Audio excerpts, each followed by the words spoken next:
This questionnaire, which was mandatory for everyone over the age of 17, was administered in 1943. And ostensibly it was a form to give a clearance of loyalty so that people could be allowed to leave the camps, where the government can say, well, we have this paper that proves that these people are loyal, So ostensibly that was the intent.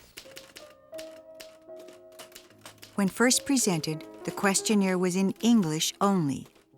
No official translation was provided, so many of our parents couldn't even read it. Unbeknownst to us, our answers were graded by a system of plus and minus points.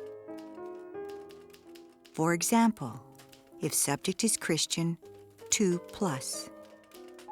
If Shinto, reject. If subject reads, writes, and speaks Japanese well, 2 minus. At the same time, Japanese American men who were fluent in Japanese were being recruited by the Military Intelligence Service, the MIS, to be translators. The questionnaire began wrenching and divisive arguments about the implications of our answers. We began to ask questions. Would the document allow us to return to our West Coast communities? No official answer was available. If we passed the test, could we be forced out of the camps into hostile communities? No answer. What if Issei parents answered one way and Nisei children another? Could families be separated? No answer. What happened if we didn't pass? We didn't know the purpose really behind the questionnaire. Was it going to be used to segregate us? Was it going to be used as instrument to perhaps repatriate or expatriate members of the family? There was a lot of worry because there was a lot of confusion, and the confusion reigned even among the administrators of the various camps, I believe. 2 questions were particularly troublesome. Question 27 asked whether we would be willing to serve in the Army, and question 28 asked us to give up any form of allegiance to the Emperor of Japan. They wanted a simple yes or no, but by this time, for us, there was no simple yes or no. I signed both questions 27 and 28 with yeses. On question 27, I qualified my answer by saying, yes, I would be willing to serve in the United States Army, but I would only do so if my constitutional rights were returned to me first and made me a free citizen. One of the phrases was, will you forswear allegiance to the Emperor of Japan? And something that we had never sworn allegiance to the Emperor of Japan. How can we forswear something we had never sworn to before? So that didn't make sense. And then for our parents to forswear allegiance to Japan, that would have left them without a country. They'd have become stateless persons. I know it caused a lot of soul searching and all that, but I was just thinking of getting out. So I answered yes, yes, like most of my friends. After studying it carefully, I formed my answers to both questions I put down. Under the present conditions and circumstances, I am unable to answer these questions. I got my younger brother and we wrote out suggested answers to question 27 and 28, pasted up in the mess hall doors and wherever people gathered. I had thought that many of the camp people might have a hard time answering these questions. Nobody was allowed any legal counsel either. So they were going into this blind. A friend of mine said, her father said,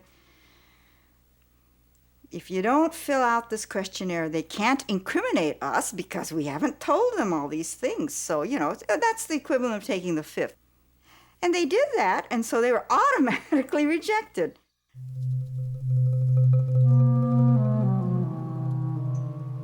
The community was barely holding together. Families were breaking down. The traditional power structure was being broken down. Introduction of the questionnaire sliced through the camps like a knife. The anguish it brought to families could be heard emanating from every barrack. If the alien parents gave up allegiance to Japan, they would be stateless people. If the American children gave up their allegiance to the United States, they would be stateless people. And what about husbands and wives with different citizenship?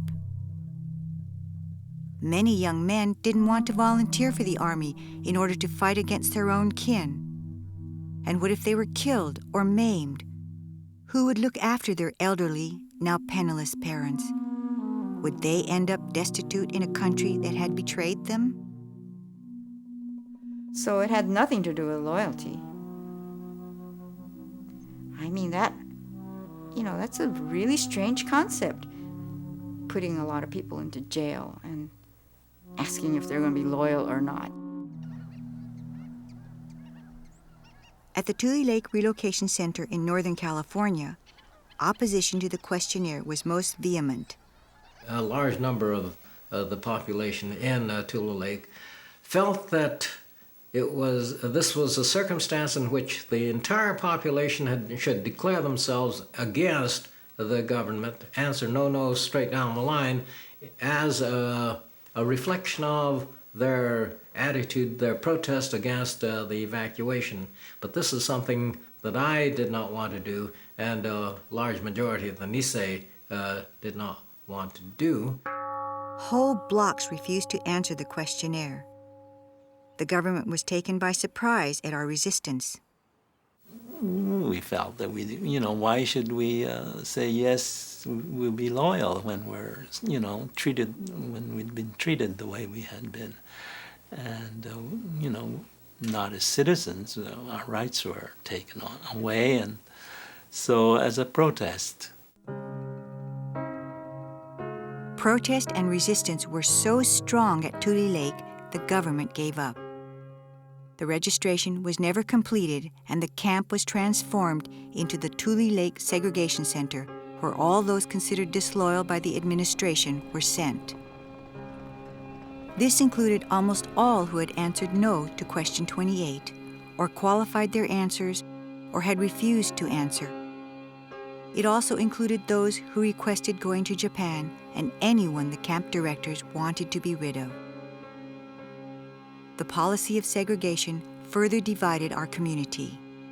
People in Tule Lake were branded as disloyals, a label they've had to deal with for the rest of their lives. Close to 12,000 inmates were transferred to Tule Lake. Most, but not all, of the loyal inmates were shipped to other camps. Even though our family was considered disloyal, for some unknown reason, we were not sent to Tule Lake, and we were spared the suffering that took place there.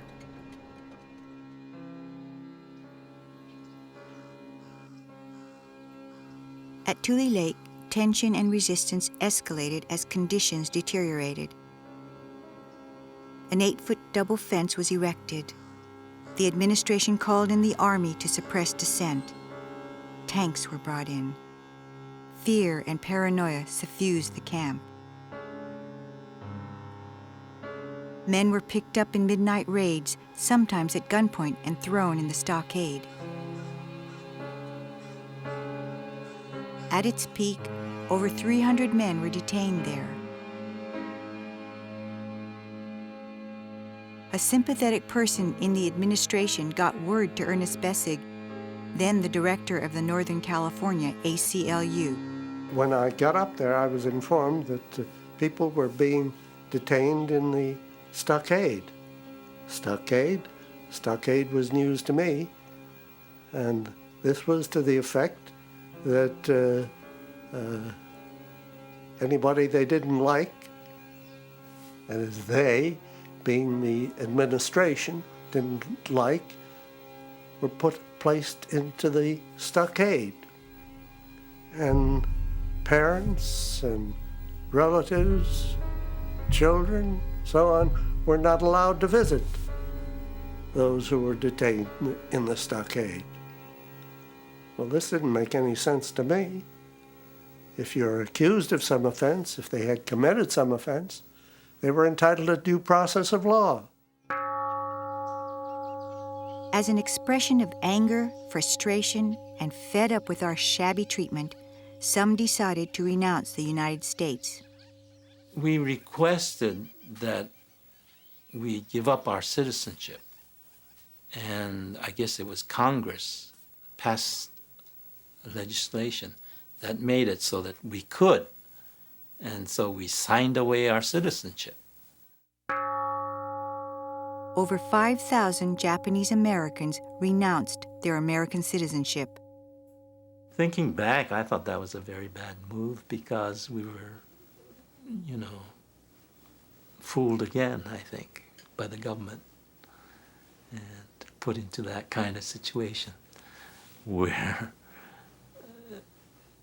to think that the citizenship didn't have any meaning, And later on, you realize that it really meant a lot, and you threw away a lot,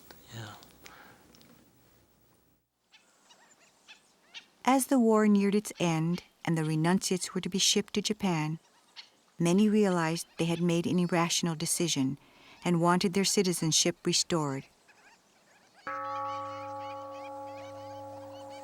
It took over 20 years and the filing of over 10,000 affidavits for most of the renunciates to regain their citizenship.